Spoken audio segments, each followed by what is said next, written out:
I would just like to say that there is no special framework. We are using the drishtis whatever we want them. Is it the imagination, the basic principle of astrology? Ultimately, it's all about the Ketu, right? Which is the artistic chaos. Oh no, I'm using the Rasi Drishti because I belong to the Jaimini school. But then you find out that in the Brihat Parashara Horashastra, in the 9th chapter, 4th shloka, there is also Rasi Drishti.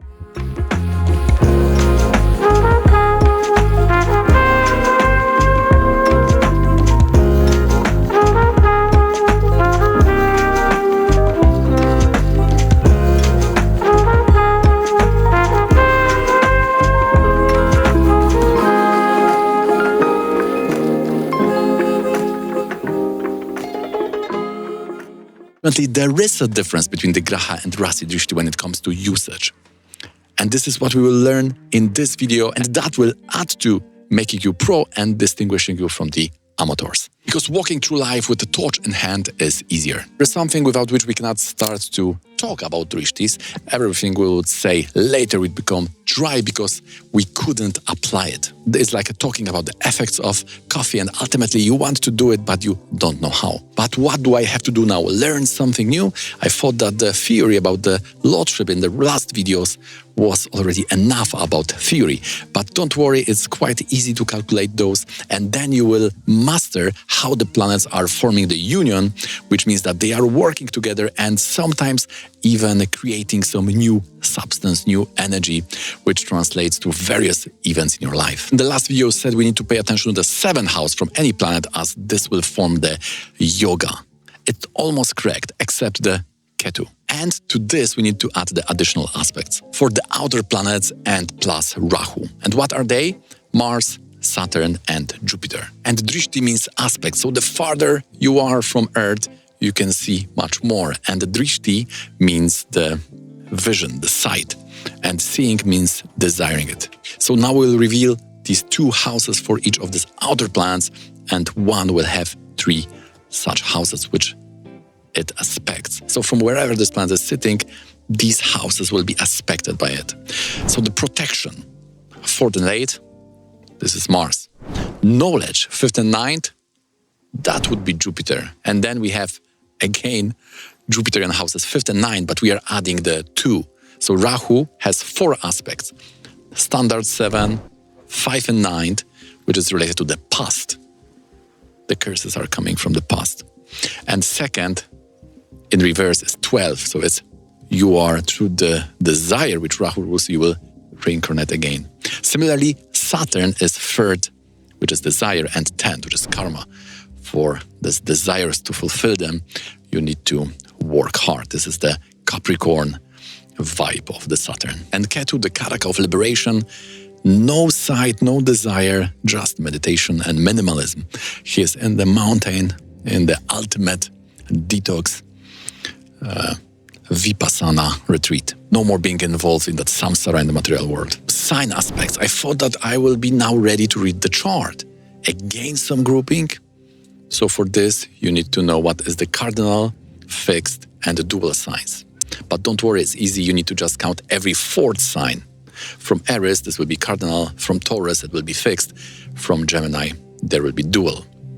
But without knowing the order of signs, it will be hard. So the beginning would be learn the order of the signs. And then we have 2 additional small rules to make it complete. The movable aspects the fixed, and fixed aspect the movable, without the adjacent one. So this is the important. For example, Aries will not aspect Taurus, because Aries and Taurus are neighbors. Dual signs will aspect each other. Phew, if you are still here, then you deserve the practical part, or at least the framework in which these drishti work. What is the division in the Gita of all objects? This will be animate and inanimate, which are the jatatma and the jivatma, those which are dead elements and those living, usually the animals and humans. Now there is a big tragedy because the jiva, which is the soul, is thrown into this asat, which is temporary world. And this conflict between sat, the soul which is eternal, with that world which is temporary, is the source of the whole misery, also all existential crisis like the death and all of these important shifts in life. So the sign aspect is like astrological Vastu. Did you know that in astrology we have the personal Vastu? There is a general Vastu, general rules, but based on your chart, we are able to see where should be your different elements in the house and even in which direction those rooms, you can change those structure like building the house. So for the Vastu, we are using the Rasi Drishti, the sign aspect. For the desires, we are using the Graha Drishti, but we need to look at this a little bit more broad. For example, everything which is related to affliction or suffering, this is usually correlated to some bad drishti or negative aspect of a planet. And this is like the Devata is looking at you and throwing a curse. So therefore, all of these afflictions and curses, they are related to Graha Drishti. Now, Rasi Drishti is like opening a supermarket. Some people love it. New supermarket is opening. I will have only 5 minutes to get my frozen pizza or whatever. And there can be a mine opening or some neutral things like a lawyer or some positive things like a library. So this is like Rasi Drishti. This is like Vastu, like architecture. So this is we call it Jnana Shakti. We have Jnana Shakti and Icha Shakti. Shakti means the power. So Jnana Shakti is the power of knowledge or the structure. There is some difference, blockage and allowness of various energies based on the structure. So this is the Rasi Drishti. And the Graha Drishti is like itching. Itching causes desire, so it's Icha Shakti. So therefore in Brihad Jataka we have a shlokas like Jupiter and Mercury when aspecting signs or houses, then they made them very strong. And in this rule we are using the sign aspect, Rasi Drishti. So when we talk about resources, about the structure, we'll be later talking about the map structure in our mind. But for now, anything physical, access to resources is the Rasi Drishti. When we talk about affliction, desire, it's all about the planetary aspect, the Graha Drishti. So many things can happen around you. You may have a new mine, supermarket, library, swimming pool or vegan sushi opening nearby, but it doesn't mean that you are forming unions with those people. You are creating business. These people are becoming partners. It's not that you are buying a frozen pizza and on the next day you are opening the Ayurveda consultancy. That would create a lot of confusion, right? This is where the Graha Drishti comes into the picture. Yuti conjunction, Graha Drishti, which is the planetary aspect, and the Parivartana, exchange between two planets. This is when new substance is born. Two chemicals going together are creating something completely new. This is very direct when it comes to yoga with the nodes. Very similar to those chemical reactions. So now you know why Rasi Drishti is not into the yoga. Think about this. Ayurveda service and buying a frozen pizza must not lead to business. And when we are on the action, there are some positive and negative actions. And when we are talking about afflictions, there are three main levels. We have the Tattva level. So this is the Panchanga, like, is your fire okay? Is your water okay? Is your earth okay? What about the Akash? Is it working nice in your body? Or maybe there is some blockage, or maybe it's in the inimical element, which is also causing some problem in the dasha. Then we have the spirit problem. Is your spirit subconsciously against marriage, wealth, community, relationships? How much? Is it 1, 2, 3 elements against? This is the Charakaraka level. And then we have the mind. Karaka is on the level of Naisargika, Karaka on the mind. And all the suffering we are really experiencing on the mind level. So very big part of mental suffering is coming from the something we call curse, because that is the Karaka affliction. Some planet is afflicted by 2 malefics, at least.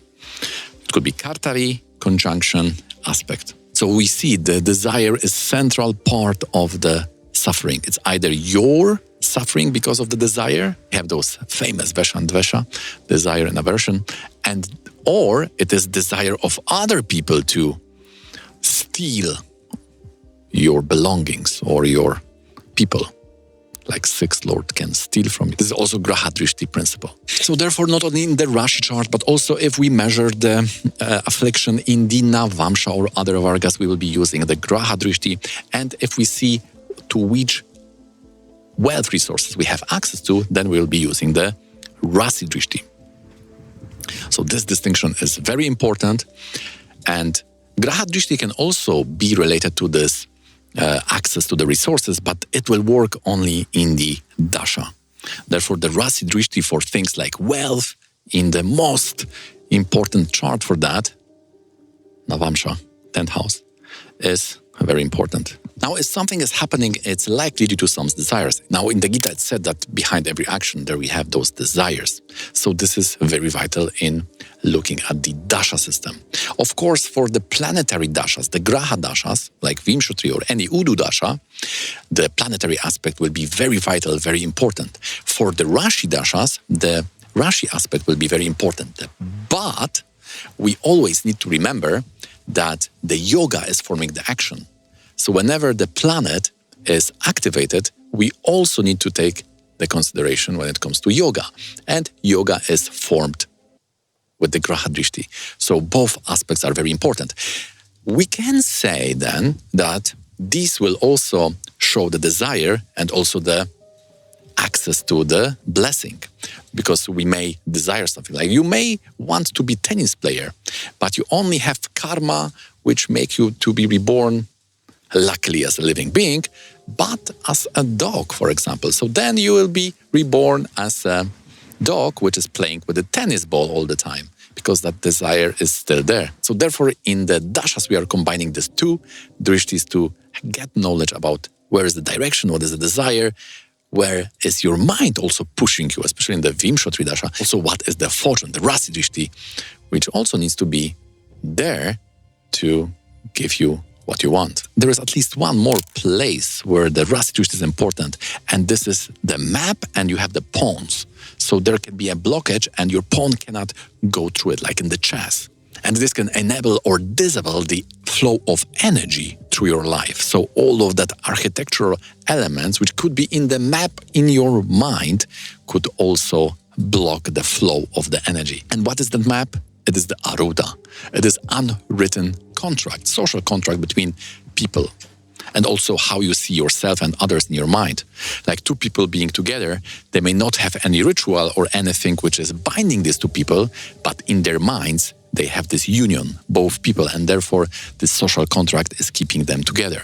This is the Arudha, the Karaka is the moon. When we are analyzing the social construct, how our life is socially there, what is sustaining us, from where we get money, what is the target group, and also what we are taking from the world as resources. What is the blockage in the society? 7 from Arudha, the Badaka. All of the social architecture, karma, and the dynamic is seen from the Arudha, and on this level, the sign aspect, Rasi Drishti, is crucial. So don't give up, follow your unique path, because you are worthy of it, and every day you will be closer to your goal. Don't forget to give this video a thumbs up. It doesn't cost you anything, and this will make this video spread, so this is probably something you want. Practicing astrology together brings more joy, so join the analytical group on the Discord. You can find the link in the description. If you are tired of scattered knowledge here and there and you would like to get some solid step-by-step foundation, consider purchasing the course. We have 62 hours, 3 modules, the most important, also the secrets from the tradition, what I learned from my Guruji. You can go module by module, and this will